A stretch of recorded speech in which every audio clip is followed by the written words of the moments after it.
My son stole his dead mother's ring for his girlfriend, and now he won't talk to me after making him return it. To say I was mad as hell would be an understatement. I am a 46-year-old male. I have a 23-year-old son, Jake. Jake was a good kid growing up, so him doing this was a complete shock to me. I have a daughter too, Amber. She is 16 now. When my wife passed away from COVID nearly 2 years ago, she already had a will in place. She was immunocompromised due to a prior condition she was diagnosed with a decade before she passed, and she made sure she had a will set just in case anything happened to her. And instead, well, she divided her assets between our children, and Jake got his cut as he was already 21. He used that money to put a down payment on a condo, and he also got his mother's car. But the will stated that my daughter was to get all of my wife's jewelry. That included a vintage gold ring with a diamond that had a light blue sapphire on each side of it. That ring has been passed down for generations in my wife's family. It was originally her grandmother's wedding band. Her husband was a jeweler and handcrafted the ring for her himself, and it was passed down to my wife's mother when her grandmother died, and then to my wife herself when her mother passed, and it, along with the other jewelry, was to all go to my daughter. When my wife passed away, my grief was intense, but I powered through it for the sake of my family, and they supported me 100%. So the betrayal from my son was just a rusty knife in the back to me.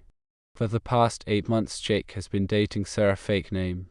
She has my son wrapped around her finger, and she loves jewelry as she adorns herself with it a lot. My son mentioned the family jewels. My wife left his sister to Sarah one day, and Sarah really wanted to see them. So Jake went into my room when no one was home and showed them to her. He later admitted to me that he'd done this, and I was angry, but I thought that would be the end of it. I was wrong. Jake came to me a week ago and begged for that ring from his mother's family jewels so that he could propose with it. He said Sarah had fallen in love with the ring when she saw it before, and he just knew it to be the perfect ring to ask her to marry him with. He seemed completely convinced I'd be jumping for joy for him wanting to propose. But instead, I told him that I was not the one to ask as the ring belongs to Amber, and I wouldn't have him pressuring her to give it up either. For a fair chance, I'd allow him to explain his reasons and ask her for it once, but only once, without pressuring her. And if she refuses for any reason, that will be the end of it. Jake agreed and asked Amber for the ring right in front of me, but she told him no because she wanted to keep it in the family jewels and has always loved that ring. To her, it's priceless. She couldn't bear to ever give it up. I told Jake that was that and to not press the matter further. Jake left looking very unhappy about not getting the ring, but I thought he'd let it go and look into finding a similar one. But he came back another day while I was at work to talk to his sister after she got home from school. He and Amber got into a huge fight about the ring and Amber called me crying. I called Jake and told him to get out of my house and leave his sister alone. Jake yelled at me that he should have just as much right to the ring as his sister because my wife was his mother too. But I reminded him he got a lot of his mother's money and her car. The jewelry is Amber's and only hers. He hung up on me and Amber soon texted me that he was very angry.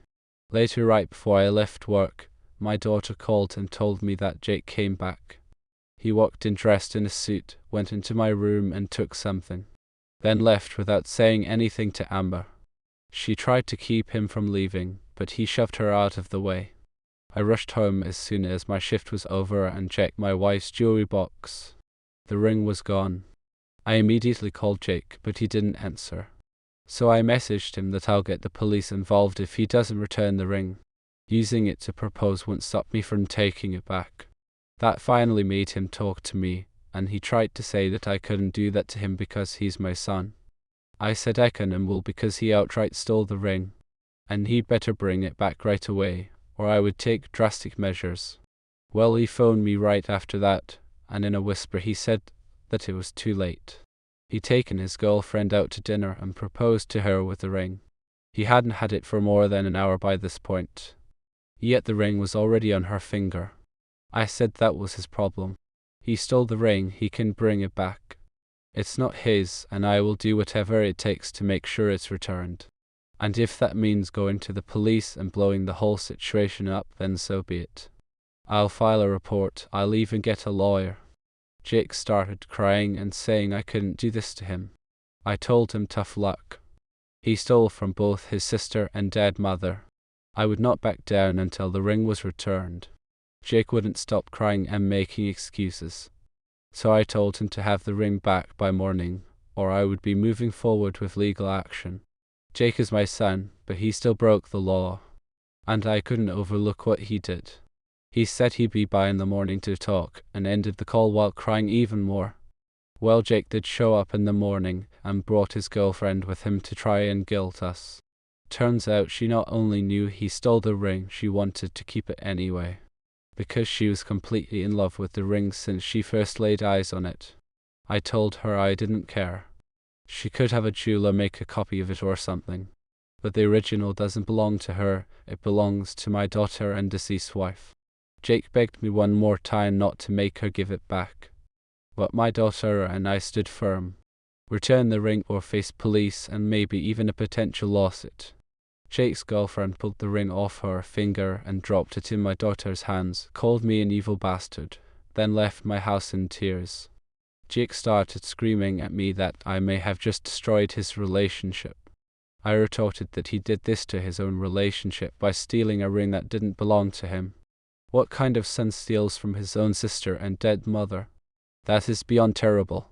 Jake had nothing more to say to me and walked out to follow after his girlfriend. I didn't get anyone else involved in the situation, but Jake did. He tried getting support from friends and family, but he got the exact opposite reaction he'd hoped for. They were all mad at him over what he'd done. I got many phone calls and messages from people offering me condolences and saying they were not on Jake's side. I tried to do damage control, but now everybody knows. It's been a week now, and Jake's refused to speak to me. I've sent him detailed pictures of the ring, just in case he wanted a jeweler to replicate it, but making a copy would be very expensive unless he used fake stones. And thus far there has been no response. I don't know what the situation is with his girlfriend, if she even still is his girlfriend after what happened, but I still stand by the fact that Jake had to return the ring. I have since had all my wife's jewelry placed in a safety deposit box that only I have access to, and the jewelry will remain there until my daughter is 21, and may even stay there if she wants to keep it safe that way. I know I'm in the right to have reclaimed the ring. However, I don't want my son to hate me, and I don't want the family to hate him. If anyone has any advice as to how to better mediate this situation without me giving away the ring or spending a lot of money, I'm all ears. Update. Well, my son's girlfriend Sarah has officially broken up with him. He's devastated and blaming me. Some previously pointed out that I gave him too much credit in saying he was a good kid. He used to be, but the person he is now, I just do not recognize.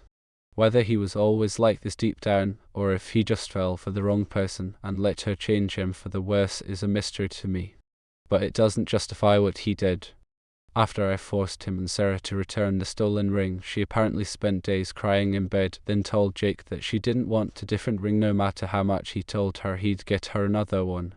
She wanted my deceased wife's ring, and she couldn't imagine possibly having a different one for their engagement now that it had already been on her hand, even though it was only for a few hours and stolen. The last time I met someone who cried that much about being made to return stolen property, they were 4 years old. I heard more than one person say they thought Sarah was being a big baby about it. The situation was no secret because Jake spilled the beans looking for support to the whole family and his / Sarah's friends. As previous readers know, that backfired badly for them. Well, after Jake's failed gambit for support, all the local drama lovers latched onto the situation like barnacles to a boat, and they kept messaging me with more information even though I wasn't asking. So I was being kept in the loop even though Jake and Sarah weren't talking to me. My son had the pictures I sent him so that he could try and replicate the ring and took them to a jeweler. The jeweler said he could make a similar ring based on the pictures. but he'd want to closely examine the original and take proper measurements to make an evaluation of the stones and metal in order to see what it'd take to make as close to a copy as possible. Jake waited for a while before swallowing his pride to call me again. His girlfriend was finally at least entertaining the idea of making a copy, but she wanted it to be an exact copy, down to the smallest detail. They called me a couple days after I made my original post and asked me to bring the ring to a jeweler to get a proper quote on the cost of making a duplicate. I agreed to take an extended lunch break and meet at the local jeweler. I got the ring from the safety deposit box and guarded it closely. I could see Sarah's eyes light up with greed the moment she saw it again. She reached her hand out and asked to wear it just one more time, then pouted like a child when I told her no. For all I knew, she'd take off running the second she had it. The jeweler looked at the ring very closely for a little while and said it was worth more than we thought, and to copy it would cost a lot. The ring was decades old and expertly crafted by my wife's grandfather sometime in the 1940s. The jeweler even sang its praises. The diamond and sapphires were decently large for an engagement ring, and the ring itself didn't use a slim gold band, but the pretty thick and heavy one made of what was estimated to be 18-karat gold. But there was more. The stones themselves were set in platinum, and the ring had many ornate floral carvings on it. The stones alone needed to make an identical ring was more than Jake's current budget, and not including antique value, making a copy of a ring like that with that variety of materials would cost a lot in time and labor because every part of it would have to be handcrafted. It was 5 times what Jake had saved. The best he could have done would be to make a down payment and then spend years in debt. Sarah enthusiastically wanted Jake to have the ring made anyway, but the cost was just too much. So the jeweler suggested they have one made that just looks the same. It didn't need to be made of the exact same materials. They could use a center stone that just looked similar to diamond and replace the platinum with a similar metal I can't remember the name of, but it would have reduced costs by a lot. There was also a suggestion of looking for a modern ring that looks similar that's already made, which would be far cheaper as well. In fact, the jeweler already had 3 rings set aside that all looked somewhat similar with a central diamond and sapphires, and all very reasonably priced. Jake was all for either idea when Sarah suddenly slapped him while calling him a cheap broke-ass wannabe, then turned on her heel to me and called me an evil bastard again for taking the original ring back because it had already been given to her when Jake proposed and should still be hers regardless. Then she held up her hand in the manner one does when they expect you to put a ring on their finger, and outright demanded the ring back while saying it was her right to wear it, and that my daughter wouldn't need it because it'd go to waste with her. She actually said it's not like my daughter would be proposing to anyone since a man could just get a different ring for her someday. Oh boy, did that make me angry. And she clearly noticed because she took a couple of steps back. I looked her dead in the eye and said that my wife's family ring will never be hers. It wasn't Jake's to give away, and he knew it. That's why he went out of his way to steal it while I wasn't home, because he hoped I wouldn't demand it back if he used it. But neither he nor she ever had a right to it. Then I said that it's entitled people like her that are what's wrong with the world now.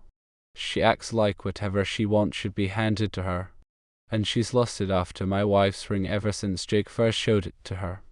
That whole speech was a bit long-winded with some conjecture, I know, but I just couldn't hold myself back verbally anymore. My wife used to tell me that if I wanted to insult someone, I always figured out exactly what to say. After I said all of that to Sarah's face, she aimed to slap me too. But I guess the look in my eyes was enough to make her turn away and storm out instead while very loudly making some sort of unintelligible tantrum noises that hurt my ears. She even intentionally knocked down a counter display on her way out. Jake was glaring at me with absolute rage, but didn't say anything until I asked him why he was with this awful woman. And he just said that he loved her and followed after. To his credit, she is very beautiful, but it's really just skin deep. Sarah wouldn't talk to Jake for a while, and then a few days later told him they were through because she felt like he didn't value her enough to get her the ring she deserved, and that she couldn't imagine having a miser like me as a father-in-law. She said she felt thoroughly humiliated by me, and cried that people all think she's a gold digger now. But I don't think they are wrong. I mean, she slapped my son just for suggesting they make a cheaper version of an expensive ring he could not afford. Then threw a massive tantrum just because I wouldn't hand over the original when she demanded it. That's the behavior of a gold digger if I've ever seen any. And while it is an assumption on my part, exactly how long would Sarah have stayed with my son if someone rich came along and swept her off her feet? Would she have been inclined to still stand by him? Something tells me not so. I honestly feel like she just wanted the ring and nothing else. Right after the incident with the breakup, Jake did try to get in my house again while I wasn't home. To do what, I have no idea.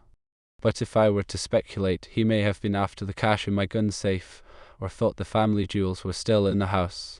I hadn't told him at that point that I'd had them stored away in a deposit box. And I really didn't want to think my own son would break in for either of those reasons. But he stole from us once. He could do it again. Someone here suggested I replace the locks on my house, and I did. So Jake's key would no longer work. I'm looking into getting cameras put in now too.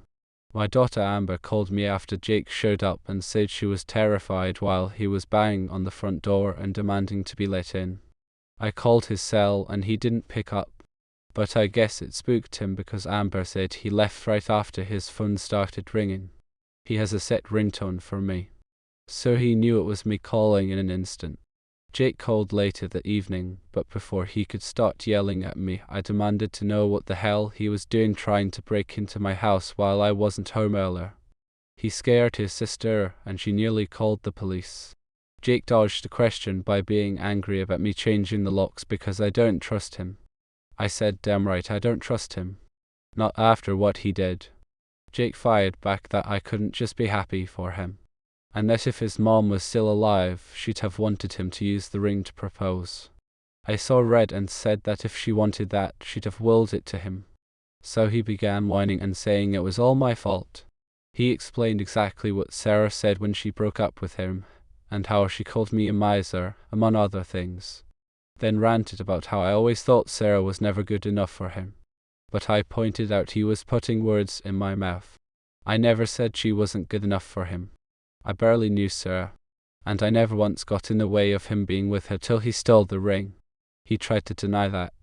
But I asked him when I'd ever said anything bad about Sarah prior to the ring incident. He really sounded like he was thinking hard. But even he couldn't remember any actual time because I barely saw this woman ever while they were dating. I wasn't even aware they were dating till at least 3 months had gone by in their relationship. But that was all beside the point. What the hell was he trying to get into my house for this time? He refused to answer. So I answered him. I said if he was after the ring, or any of the other family jewels, they've been moved to a secure safe location only I have access to. And if he was trying to break into my safe for my emergency cash fund, there's no way he'd get it open. Or if he was there to do any sort of harm to his sister, I'd kick his ass myself. I may have hit the nail on the head with at least one of those things because Jake just had a long silent pause on the line. Then he's told me he's made up his mind to put in for a transfer at his job and sell his condo. He wants to move as far away as possible and never speak to me again. His last words to me were to have a nice life with my favorite child. I don't understand how my son has so completely changed on this level in just a year.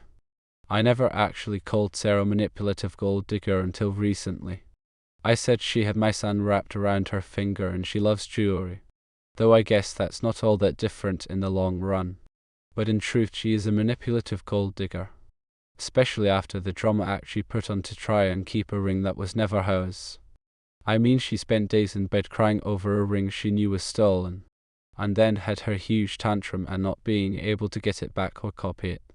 And now because of her, my son has chosen to wash his hands of me and his sister altogether. I am devastated, but at the same time furious that my son would do such things just to appease this witch of a woman he'd only been dating 8 months. That's not enough time dating before proposing. I dated my wife for over 2 years before popping the question. I shudder to think what things would have been like if that witch had married my son. I know Jake is going to blame me for a long time, and I'm not sure if we'll ever speak again. I hope one day we can reconcile. but for now I think we need time apart. Amber is also very upset. She's extremely thankful I got the ring back for her. But she's just as shocked as I was that Jake has become like he is now. And she's referring to him as a brute for how he shoved her aside when he stole the ring, and also calling him a simp. Whatever that means. Thankfully she has a great support system with me and the rest of the family. Something I know Jake doesn't have right now. Multiple family members have called or messaged him to tell him off. And his now former best friend even came to me to apologize. He and Jake got in a nasty fight over what he'd done. And when his own best friend since elementary school didn't see things from his side, Jake cut him off too. Jake's ex-girlfriend Sarah also got in trouble with her own family. Her parents contacted me to ask for my side of the story and then apologized for their daughter's behavior. They only knew a small bit of what happened, but were appalled to hear about the way she'd acted. Like Jake, they said she used to be a much kinder person, but in the past few years she's changed so much. They are severely disappointed in her. They were also covering half of the rent to her current apartment, and are now telling her that when her lease is over, they will not be renewing it with her. She can either pay the full rent herself, or look for somewhere else to live. And now she's going around cursing my name and saying this is all my fault. What is it with people these days? It's like ever since all those memes about entitled people on the internet have exploded, it just made more people like them. When I was Jake's age, I only saw people like that on rare occasions. Now they are everywhere. I've seen two in the local supermarket this year, and they are spreading their toxicity like a flood on the world. I can only hope one day my son comes to his senses and finds happiness again. Whether or not he chooses to speak with me ever again, I'll hold out hope he will one day return to being the kind person he once was. Update 2. I'll start this off by asking that people please stop messaging me for pictures of the ring. I've gotten many asking me to see it for various reasons. Some even because they want a similar ring made as well. Well, I made my daughter aware of this Reddit account, and she's proud of me for doing it. But she doesn't want pictures of the ring online. And that's her decision to make because the ring is hers. I don't need to question her as to why. I just need to respect her decision. I also don't like the idea of posting pictures of it because if it gets copied by total strangers, then it'd no longer be unique. I was willing to let my son copy the ring because it was a family matter. But I won't be posting it for everyone to see and replicate as they please. I've already long deleted the pictures of the ring I sent Jake. And the ring is locked away in a bank vault right now. It will not remain there permanently as I intend to get a better home safe to keep it in when I can afford it. In the past few weeks since my original post, I did have cameras installed. And I'm thankful I did. For those wondering if my son and Sarah would get back together, no they did not. My son is apparently really selling his condo. And he's not spoken to me since our last phone conversation where he told me to have a nice life with my favorite child after not getting his way. I have been to see my lawyer about my state and got my will altered. I haven't written my son out, but he's lost a lot of the things he would have otherwise inherited for the time being. After having some time to think, I've realized I just can't feel remorse for Jake anymore after his actions as of late. My daughter Amber calling him a simp seems to be an apt description once I found out what that meant. But I just don't want to be angry or sad about it anymore. Neither emotion is doing me any good. So for now I'm just going to do my best to let it go and move on. Jake seems to plan on moving on without us anyway. Hopefully in time he'll understand what he did wrong. But I can't change his mind for him. I did run into my son's ex Sarah at a random place in town. She spotted me while I was with one of my friends in the middle of the local shopping mall. She called out to me while we were in front of a bunch of people and started booing me and calling me a greedy miser. I didn't really have to say anything to her because my friend laughed at her and called her a thief and a gold-digging bitch who just wanted my dead wife's ring because she couldn't have it. I saw half the crowd turn to look at her at once when he said that. Sarah flipped us off and stormed away while cursing my name and knocking over anything in her path. This included a small child, whom started crying in an instant. When she realized she'd hurt the kid, Sarah took off running. My friend and I helped the very pregnant mother of the child in calming the kid down, and thankfully the kid was okay. Sarah showed up at my house later to yell that it's all my fault. Her friends are all saying she's a gold digger now and won't hang out with her anymore. I said she is a gold digger because of what she did. She never had a right to my wife's ring, and she cried for days about it like a child, then broke up with my son just because he couldn't afford what she wanted. That's all something a gold digger would do. I'm not at fault just because she wanted my dead wife's ring so bad. And I'll make damn sure she never sees it again. What came next was more unintelligible screaming from her as she stomped back to her car. I'd hoped that was the end of it, but that girl just wouldn't leave well enough alone. For those thinking Sarah and Jake's personality shifts were due to drugs, I'm not sure whether or not to tell you I'm sorry that isn't the case. It was all them. Which in Jake's case is a harder pill to swallow because it means he has no excuse for such a radical shift in behavior. Sarah was arrested last week for attempting to break into my house. The cameras I had installed caught her sneaking into my backyard and trying to break in. She tried to break open my back door with an axe, and that tripped the alarm I had installed. She ran off, but the cameras in front of the house caught video of both her and her car very clearly in my driveway. She also left the axe with her fingerprints on it on the ground before she ran. When police got there, she was long gone, but they later found her at her apartment. They initially just wanted to arrest her for breaking my door and trespassing, but she went crazy on them and wound up getting pinned to the ground and frog marched out. This woman definitely has something mentally wrong with her. A few days after Sarah was arrested, I spoke to her parents again. They offered to pay for the broken door and then filled me in on some of the details. And it seems drugs were not involved. They told me she was given drug tests at the station and her system came back clean. And since she wasn't on drugs, I don't think Jake was either. But Sarah was found to be very mentally unwell. So I guess it was just her crazy that was contagious. Her parents promised me that I'll never have to deal with her again as they plan to move her out of town once they've dealt with the legalities of her situation. And they haven't contacted me again since. But I wouldn't say it's my business that they do either. I'm guessing that Sarah likely needs major mental health treatment. So in a sense I do feel a little sorry for her now.